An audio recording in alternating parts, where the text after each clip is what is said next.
Welcome to Choices Global, a production of First Assembly of God, Wortmanville, Georgetown, Guyana. As we continue to cultivate conversations pertinent to nation building, today, as promised, we will be continuing the discourse on the value of sports to our dear nation. Our panel composition is slightly different, but they bring the same brilliance and sparkling wit of those you heard last episode. They are Mr. Martin Messiah, a digital marketing consultant with a global footprint, Mr. Kurt Corbin, security, project management, and administration professional residing in Switzerland, Mrs. Siobhan Corbin, a finance expert and FCCA working with a global financing institution in Switzerland. Mr. Joshua Griffith, our first timer, he serves in senior posts of both the National Athletes Commission and the Guyana Rugby Football Union. And yours truly, your moderator, Samantha Edwards. Welcome, panelists. During the last episode, the panelists touched mainly on the importance of a national sports plan. Today, the discussion is aimed at covering the correlation of sports with economics, health, and the family. Yes, a lot to cover, so let's get right into it. So, to start us off, I will touch on the topic of economics and sport. And the question is, how can sports be a machine to forge economic development in Guyana? And I will ask Siobhan to start us off today. Siobhan? Thanks, Samantha, and good to be back on the program. I think when we reflect on sports as a vehicle for economic development, there are probably two or three facets that I would suggest to our viewers. I think the first is around the fact that, and we referenced this last time, that sports speaks to or supports the well being of a nation in terms of producing a nation who runs and jogs and is into hiking and all of that. It produces a healthy nation, which means that the people of that nation are then a powerful economic unit to drive development. I think the second facet would be looking at it from a national perspective. And there are two areas there. From a national perspective, a government who has a national sports plan needs to have infrastructure to support that plan. And so building stadiums, building local clubs and association buildings and units, they all contribute to development because the commercial entities who construct these infrastructure, the suppliers of building materials and so on and so forth, they also benefit.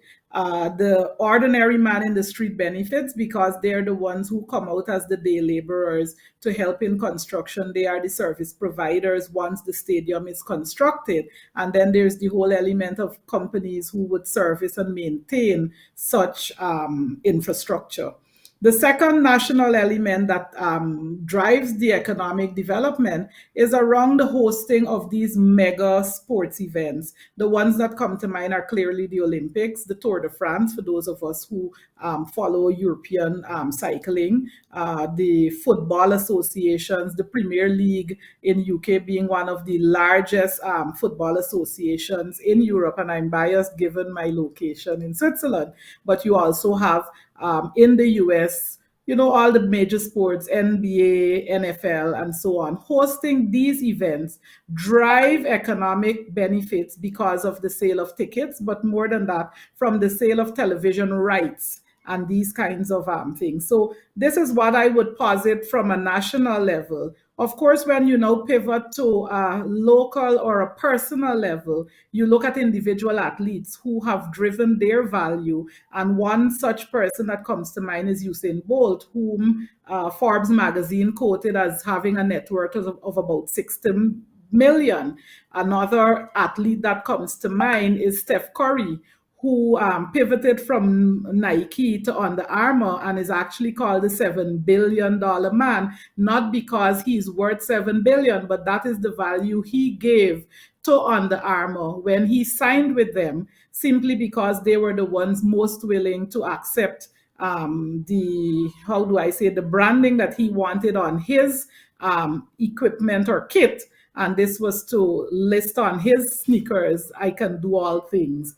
And this is a powerful kingdom message and an example to our viewers, not only from a national perspective, but also from a personal perspective, how it could drive economic development. Because persons like Steph Curry and Usain Bolt, imagine what they're doing for their communities, imagine what they're doing for their families. Usain, for example, he insisted that when Puma wanted to do a documentary on him, he did not travel to the US to do that documentary. He told them, bring everyone to Jam Yard and pay my local people to be part of the production. And so I'll stop there. Maybe others have something to contribute. Thank you, Martin. You can You probably can. chime in here. No problem, Samantha. Siobhan, you gave an excellent overview. And I saw you mentioned, before I even touch on the economics, you mentioned track a lot. But many of you don't know that I'm actually, I can't even fit on these medals anymore, man. So man, I can't fit on the medals anymore. But as you can see, while I was involved in sports, let me see if I have one. No, I don't have the color. But I was a field athlete, right? And what I did was discus, and I attempted javelin, but javelin was never my thing. And I also did shot put. But most of these are from discuss over the years. So when we talk about the economic benefit, don't only think of it as what can cricket bring to us or what can football bring to us or what can these mainline or mainstream sports bring to us.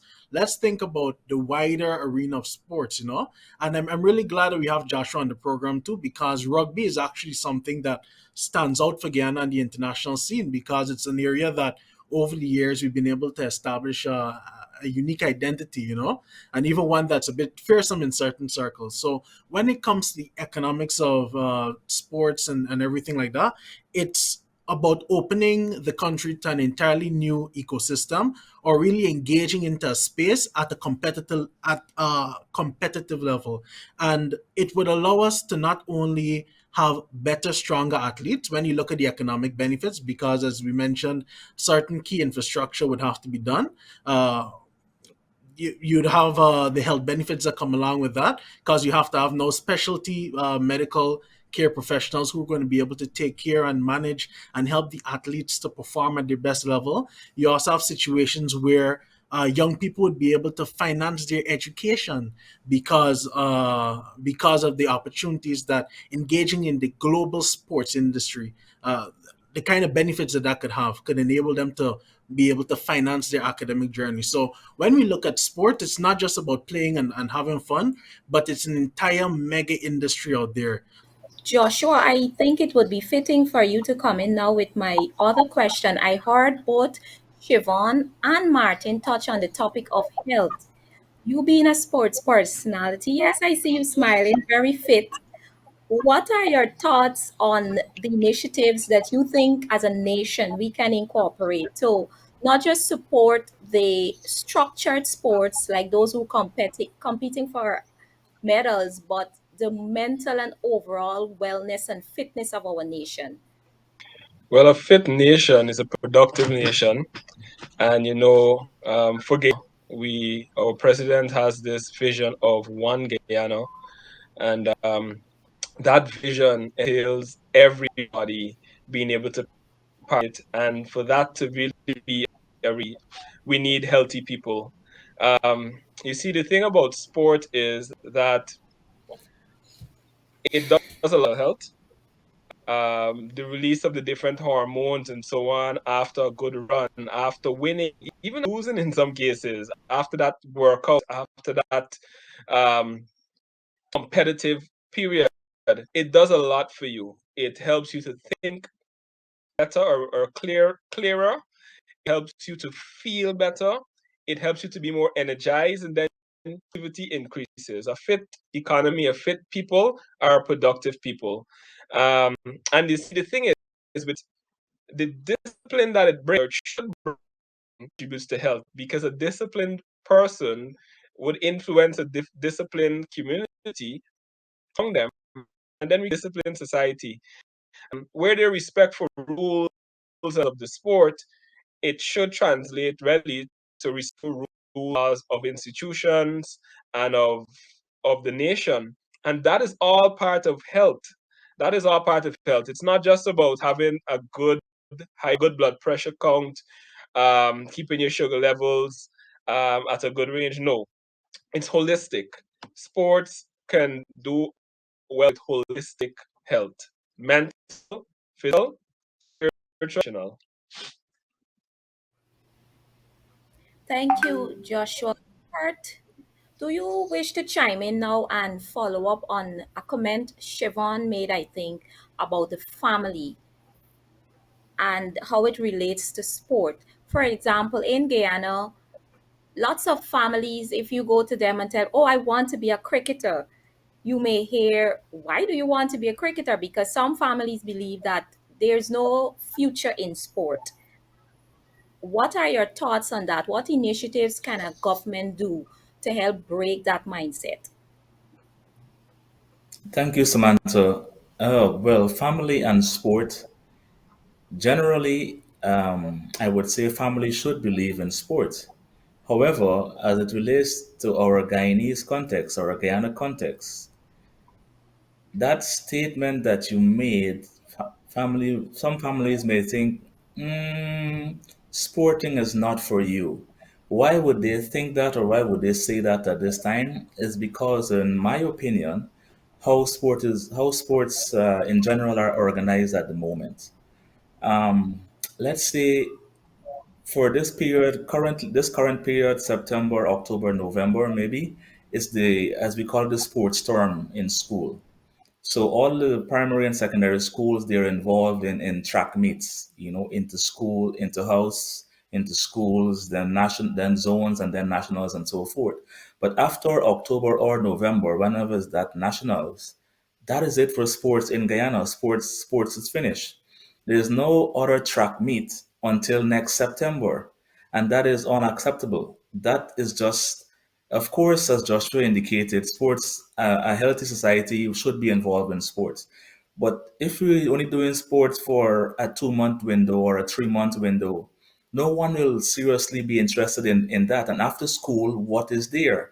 Of course, there may be a few clubs around that are still trying to survive, but there's no impetus, there's no financing, there's no proper organization, again, in my opinion. So when a son or a daughter comes to a parent and say, I would like to be a track athlete, I would like to be involved in swimming, or as Martin has all of those medals for shot put, I think. But could Martin have seriously been thinking of going on to become a medalist at the World Athletics or at the Olympics? What about our own Caribbean Games? Who would have been the coach for him? Is there a specialized coach for him? So you see where I'm going. So when someone comes in this context currently, there's a gap, and that gap needs to be addressed. And that is what we're hoping this program can do. There needs to be a structure for family to believe in sport and for family to participate in sports. In everything, there must be marketing. There must be a driving force. Someone has to sell that. This is where our sports organization, this is where our Ministry of Sports, should have an umbrella plan that encompasses all of the sports, if not all of them, at least some of them from the beginning. But there must be a structure where the school, from maybe kindergarten or just after, I think they call it grade 1 now, there should be a structure where after school the children can go and play at a club in their community, not out of their community. That is how I see it. That is how it is in the country we're living in, and that's how they involve the people. Everyone is involved. After school, there are clubs in every community. You don't have to drive far to go, and all the clubs have the same facilities. They have the same level of coaching. So we have to have coaches with the same level of certification throughout Guyana. And Guyana, as we know, is not a large nation.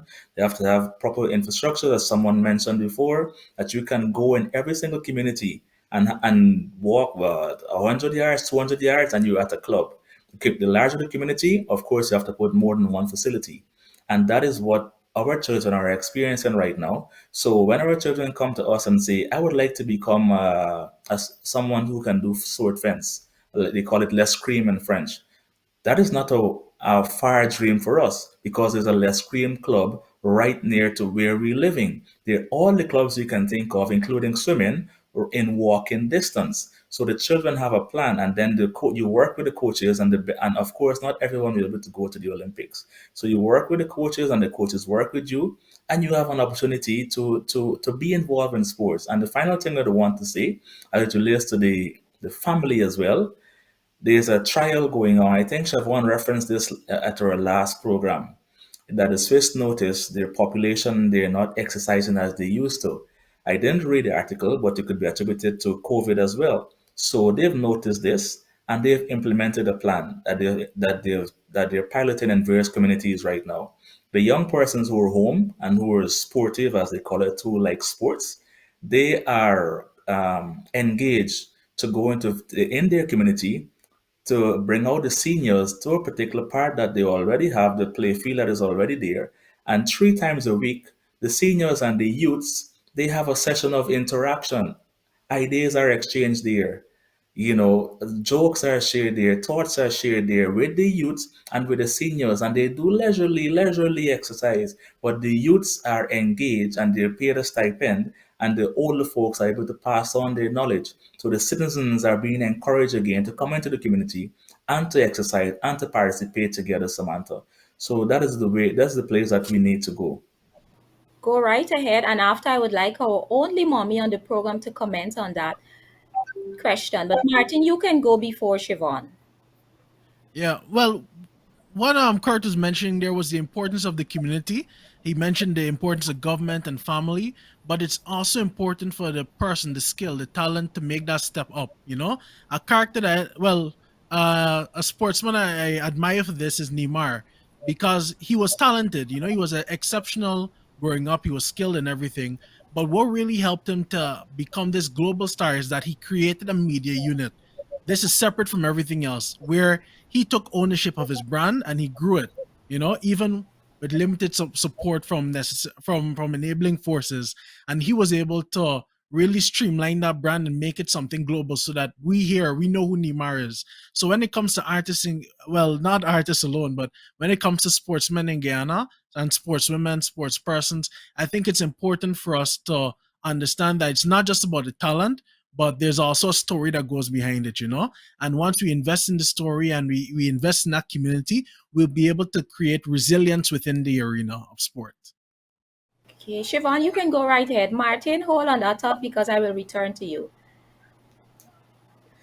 Martin always brings it. So, yes, hold that thought, Martin. I think if I'm to reflect, Samantha, on the question of the intersection between education and sports from a family perspective, I believe we need a paradigm shift in the sense that, as you reflected accurately, families feel that there should be a pursuit of academics against or above all else. And this is different in many other nations that are meddling.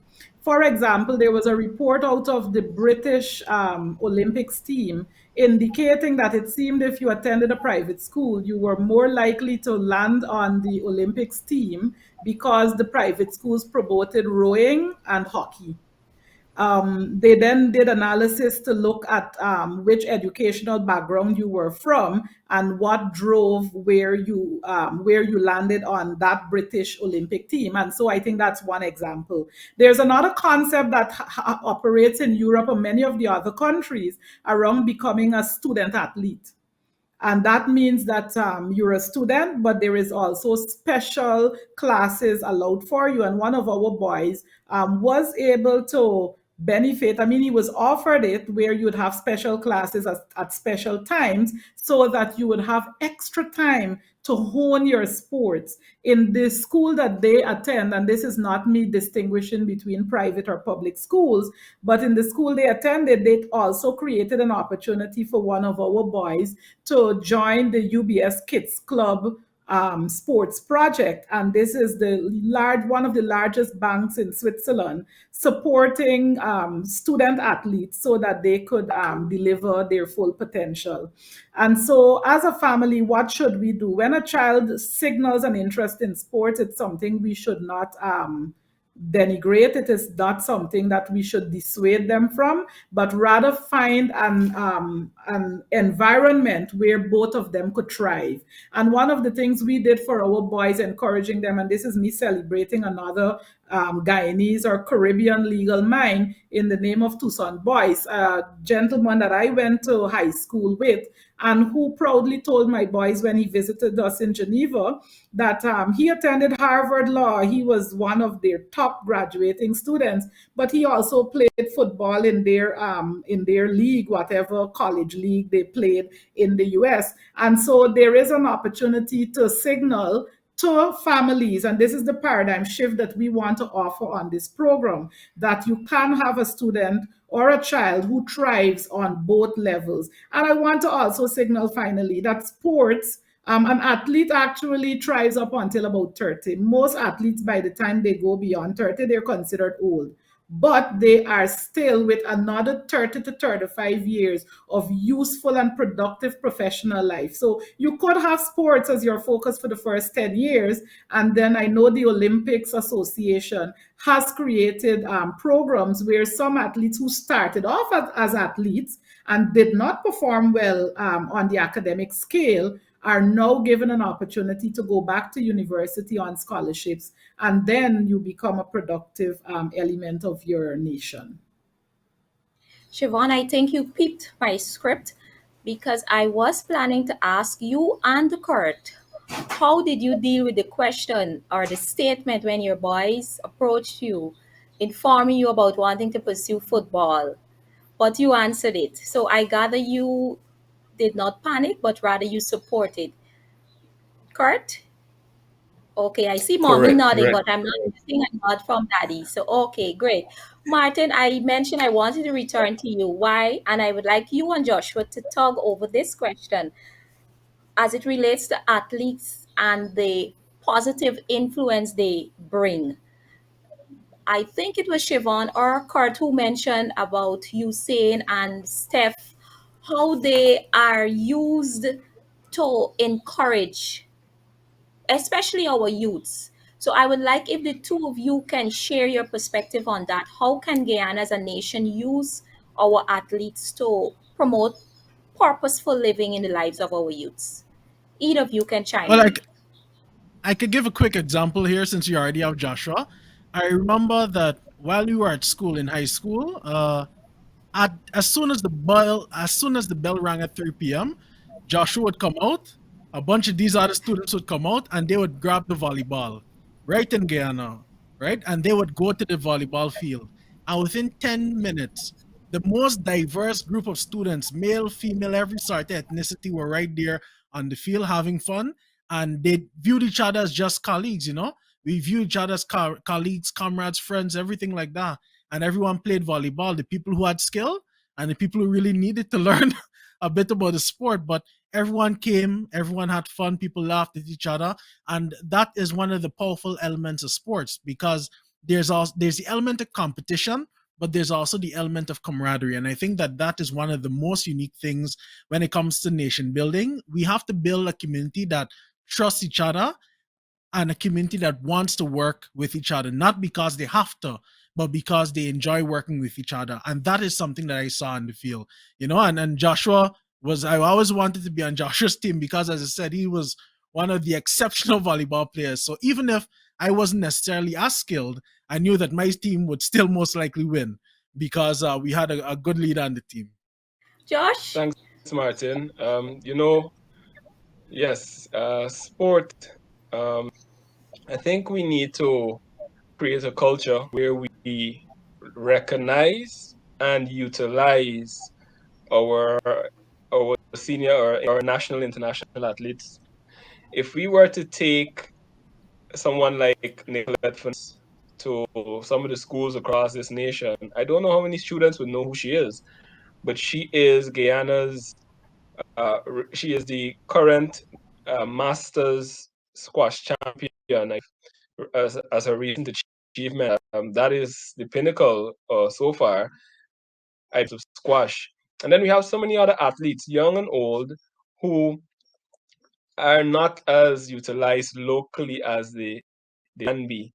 And so I think an approach should be to have a collaboration with the athletes and especially the education sector, so that more can the education sector, probably the social protection or that area, and have athletes who can bring this positive influence, interact with other young people, and share their stories, share their experiences, share successes, and inspire others, and motivate others to not just want to be the best that they can be, but to want to be healthy, to want to be disciplined, and to want to strive to achieve mastery or to excel at the highest level. Um, I remember in my time, Martin talks about me on the volleyball court. Is a genius of a young man by the name of Daniel Ram, a prefect at the college. He and me to play volleyball, and then as I played, I'm now learned that I've inspired others. Daniel Ram, I mentioned the word genius. He is exceptionally intelligent, and he's also was also very at that time. I think he's a scientist or somewhere along that line, but he was able, and he was a athlete.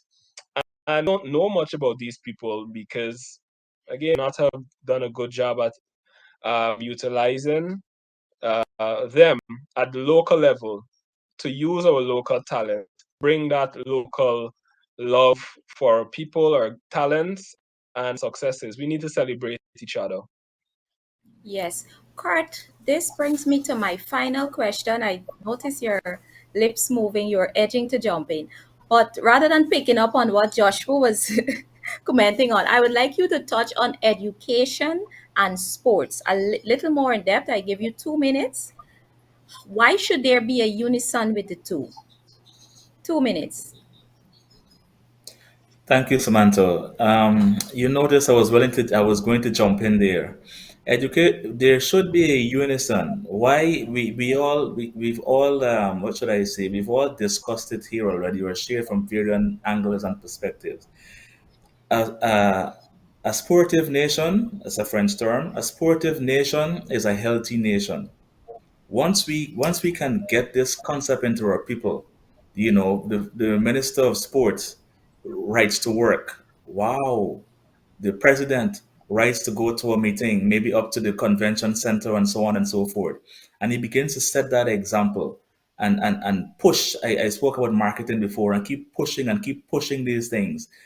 Families will follow, and the education sector as well will follow. The education sector cannot operate in isolation from the sports sector. That's a no-no. They have to work hand in glove, as we say. If not, families would not come on board. Holidays, vacation times, it has to be linked to the school system, to the school program. So when school is out, track meets, football meets, and everything is out as well. When we have maybe violin lessons, everything. It's not just about sports. Violin as well can be there.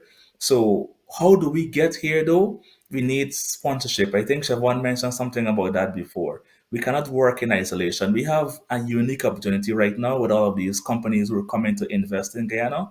We not only need to make them employ or partner with local businesses, but we can also make them engage with sports organizations. Why? So we can have more youths coming through. Why? So we can have a healthier nation. There are so many incentives that can be given. So many. We are always speaking about there's not enough of monies to go around. We can't invest in sports, but that is not, how long are we going to say that? There must come a time when we can say we will go in this direction and sports will become a priority. And that's how we will get the families involved. That's how we'll get education and sport in unison. They have to have a marriage and a marriage soon, Samantha. Thank you. And I will give our panelists 30 seconds. Any closing thoughts on any one of the areas we covered? I would want to echo the unison of sports and education. From a personal perspective, it provides for scholarships for youths who might otherwise not be able to go off to university. It speaks to their mental, it speaks to strategy, which rolls over to education, and it speaks to teamwork, something that they need to understand entering the world of work. And from a national perspective, you're creating sports ambassadors, which could also translate into tourism for your country. Because I'm pretty sure, because of Jamaica, because of Usain, many people know exactly where Jamaica is on the global map. So true. Yes, that is so true. And if we were to look at it, we could consider CPL, that is current, that is major, that is sport. And a spin-off of CPL is that there are a lot of air bed and breakfasts being built, and a lot of businesses are now, getting their act together to gain from this. And cricket is one of the leading sports in this nation. It brings together persons from different walks of life. Our country is most unified, I think, game of cricket, and we're all on the same team, or we all root for the same. And so sport has that power to bring us together as a people, to cause us to excel and to develop, once we celebrate it for all its good. Thank you, Martin. 20 seconds. Just like how the Romans had their big gladiators and everything, I think that sports could still be that engine for camaraderie and community. And this reminds me of a great coach named Colonel Millington when he coached the Western Tigers team right here in Guyana. And the kind of energy and camaraderie that you saw coming out of these communities was phenomenal. So I think that by understanding the beauty of this is going to help us to grow as a nation. And of course, let's blend the three together: education, the sports arena, and the creative sector. Those three are some of the most undervalued industries or spaces within our economy in Guyana. Let's make something happen. Joshua, before we go, I am giving you a task to work with Martin and ensure that those medals can fit around his neck once again. How you will achieve it, you decide that. I think we're out of or running low on program Definitely, time. I got the scissors. Great. And I will be looking forward for the report. Viewers, I did promise you an exciting episode, and there you have it. Thank you to our panelists for such insightful discourse and concrete solutions for transformation of the sports sector. To our viewers, thank you for joining this episode once again. Please keep in touch with us at faogw.org and our YouTube channel, Choices Global. This is your moderator encouraging you to stay safe and remember to tune in to our next episode, which will be on October 19th. Until then, stay safe. This is Choices Global.